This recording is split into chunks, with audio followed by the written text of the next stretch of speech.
नमस्कार मंडळी, आज आपण आषाढ महिन्यातील खास तिखट पुऱ्यांची पारंपरिक आणि अतिशय चविष्ट रेसिपी पाहणार आहोत। या रेसिपीमध्ये पिठाचं योग्य प्रमाण, पुऱ्या खुसखुशीत करण्याची पद्धत आणि तळताना घेण्याची काळजी हे शेवटपर्यंत सांगितलेले आहे, त्यामुळे व्हिडिओ शेवटपर्यंत बघा। इथे 4 हिरवी मिरची घेतलेली आहे, 1 चमचा जिरे आणि 1 चमचा धने, 17 ते 18 लसूण पाकळ्या घेतलेल्या आहेत। तुमच्या तिखटाप्रमाणे तुम्ही मिरची वापरू शकता। ही जास्त तिखटवाली मिरची नाहीये, तर आता हे न पाणी घालता आपण मिक्सरमधनं बारीक वाटून घेऊया। इथे मी 2 वाट्या गव्हाचं पीठ घेतलेलं आहे आणि अर्धी वाटी बेसन पीठ आणि अर्धी वाटी बारीक रवा। तुम्ही ते तांदळाचं पीठ पण वापरू शकता, पण बारीक रवा वापरलेला खूप छान अशा कुरकुरीत आपल्या तिखट पुरी तयार होते।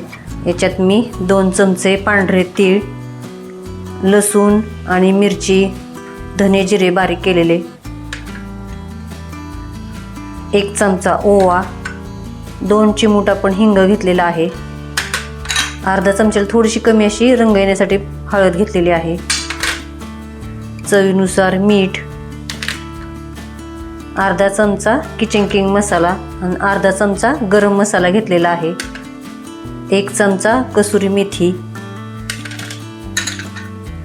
थोडी कोथिंबीर आणि 2 चमचे तेल। आपण जे पोहे खातो त्या चमच्याने मी तेल घेतलेलं आहे। आता हे मिक्स करून आपण घट्ट मळून घेऊया। मस्त अशा पुऱ्या होतात।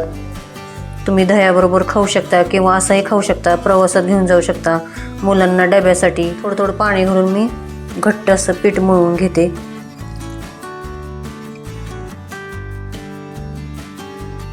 तर आता आपलं पीठ मळून झालेलं आहे।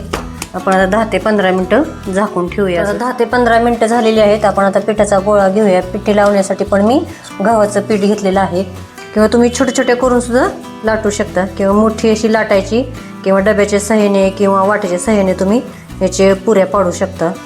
तर आता आपण मोठी लाटणार आहोत चपातीसारखी। आपण चपातीसारखी दुमटी वगैरे करायची नाही, अशीच लाटून घेणार आहोत। खमंग अशा ह्या पुऱ्या होतात, तुम्ही एकदा नक्की करून बघा। आता पण लाटून झालेली आहे, बघू शकता तुम्ही। जास्त जाड पण नाही, जास्त पातळ पण लाटलेली नाही।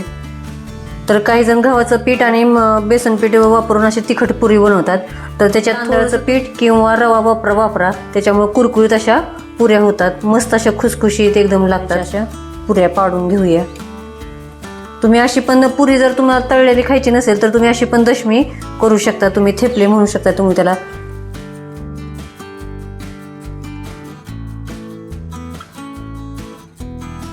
तेल गरम झालेलं आहे, तर आता आपण पुऱ्या तळायला घेऊया। गॅस मी मध्यम केलेला आहे। मस्त अशा खरपूस तळतायत, बघू शकता तुम्ही। छान अशा फुगतायत पण।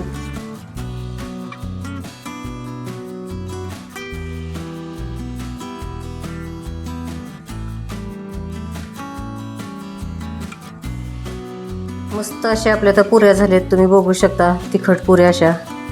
तर चॅनल सबस्क्राईब करा, लाईक करा, शेअर करा आणि कमेंटमध्ये मला नक्की सांगा कसे झाले ते। थँक्यू।